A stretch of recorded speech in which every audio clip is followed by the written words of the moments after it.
तो आखिर क्यों एक सक्सेसफुल यूट्यूबर एक लड़की के लिए पूरी तरह बर्बाद हो गया। ये सच्ची कहानी मेरे दोस्त उम्मीद भाई की है। उम्मीद भाई जब 10 महीने का था तब उसके पापा ने दूसरी शादी कर ली और उसकी मम्मी को छोड़ दिया। मम्मी एक प्राइवेट टीचर थी जिनकी सैलरी सिर्फ 7-8 हजार रूपए थी, पर फिर भी उन्होंने अपने बच्चे को पाला। लेकिन जब उम्मीद 5 साल का हुआ तो उन्होंने भी उम्मीद का साथ छोड़ दिया और दूसरी शादी कर ली। पापा का प्यार नहीं मिला था बचपन से उसे, लेकिन 5 साल के बाद मम्मी का भी प्यार उसको नहीं मिल पाया। उम्मीद अपनी मम्मी से बहुत ज्यादा प्यार करता था, पर मम्मी के जाने के बाद वो अपने नाना नानी के घर पे रहने लगा। उम्मीद की मम्मी को मजबूरी में शादी करनी पड़ी क्योंकि उनकी नौकरी भी छूट चुकी थी और अब उनका सहारा कोई भी नहीं था। शादी के 2 साल बाद ही उम्मीद के पापा ने उम्मीद की मम्मी को छोड़ दिया था, पर फिर भी उन्होंने 5 साल तक उम्मीद को पाला और उसके बाद उनके मम्मी पापा ने उनको बहुत समझाया तो उन्होंने दूसरी शादी कर ली। उम्मीद की मम्मी महीने में 1-2 बार उम्मीद से मिलने आया करती थी। उनको देखकर उम्मीद बहुत ज्यादा खुश होता था। वो अपनी मम्मी से हमेशा बोला करता था, मम्मी तुम मेरे पास क्यों नहीं रहती, तुम जहाँ रहती हो मुझे भी अपने पास ले चलो। यहाँ पे जितने बच्चे सबके पापा हैं, पर मेरे पापा कहाँ हैं मम्मी। तो उम्मीद की मम्मी बोलती थी, तुम्हारे पापा बहुत दूर एक शहर में गए हैं, वो जब आएंगे तुम्हारे लिए बहुत सारे खिलौने लाएंगे।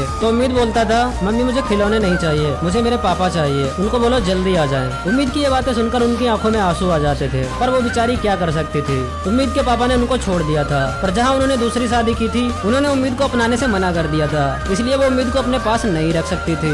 उम्मीद धीरे धीरे बड़ा हो रहा था। फिर उसके नाना नानी ने उसका एडमिशन एक गवर्नमेंट स्कूल में करा दिया, जहाँ वो डेली पढ़ने जाने लगा। स्कूल में जब भी कोई फेस्टिवल होता था तो सारे बच्चों के मम्मी पापा वहाँ पे आते थे, पर उम्मीद के मम्मी पापा वहाँ पर नहीं होते थे। यह देखकर उम्मीद बहुत ज्यादा दुखी होता था। स्कूल के सारे बच्चे उम्मीद को बहुत ज्यादा ट्रोल करते थे। वो बोलते थे, अबे इसके तो मम्मी पापा ही नहीं है। इतना ज्यादा ट्रोल होने के बाद उम्मीद ने सोच लिया था वो बड़ा होकर कुछ ऐसा बनेगा जिसकी सब लोग रिस्पेक्ट करें। और फिर कुछ सालों बाद